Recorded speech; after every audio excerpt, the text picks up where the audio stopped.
مولانا قاری محمد رفیق خان کے official YouTube channel کو subscribe کریں اور بیل کے بٹن کو دبائیں تاکہ ہر ویڈیو اب تک سب سے پہلے پہنچ سکے۔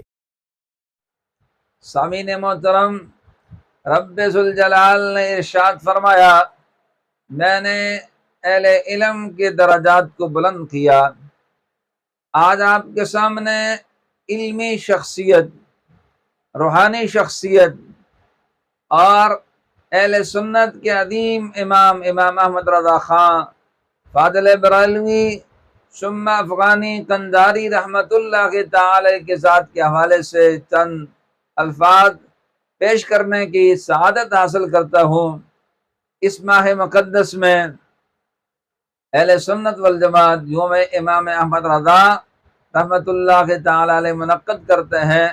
آپ کی علمی دینی خدمات کا اظہار کرتے ہیں اور رب ذوالجلال کا شکر ادا کرتے ہیں۔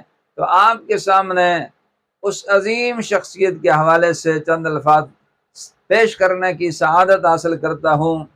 نام احمد رضا خان، نسباً پٹھان، مسلکن حنفی، مشرباً قادری، مولدن بریلوی، ولادت آپ کی بریلوی شریف میں ہوئی۔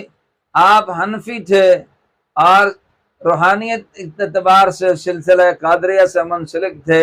اہل سنت والجماعت سے آپ کا تعلق تھا اور آپ جو ہے ذات پٹھان سے تعلق رکھتے تھے۔ آپ کو اللہ پاک نے بریلی شریف کے اندر پیدا فرمایا 10 شوال 1272 میں، 14 جون 1856 میں بریلی شریف یو پی بھارت میں آپ پیدا ہوئے، اور آپ اپنے والد گرامی سے آپ نے استفادہ کیا، علم حاصل کیا، دیگر اساتذہ کیا۔ آپ خود فرماتے ہیں کہ پڑھائی کے دوران 1 یا 2 مرتبہ کتاب دیکھ کر بند کر لیتا تھا، پھر جب استاد صاحب کو سناتا تھا لفظاً بلفظاً ویسے ہی سنا دیتا تھا۔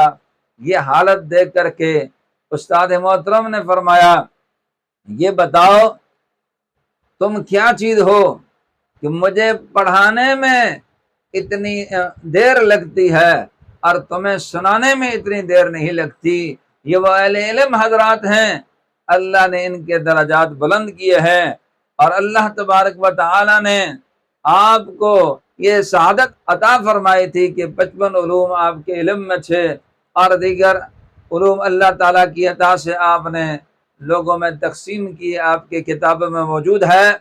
تو آپ کے ذہن میں یہ رہے کہ امام احمد رضا فاضل بریلوی رحمت اللہ تعالی علیہ کی ذات مقدسہ و ذات مبارکہ ہے۔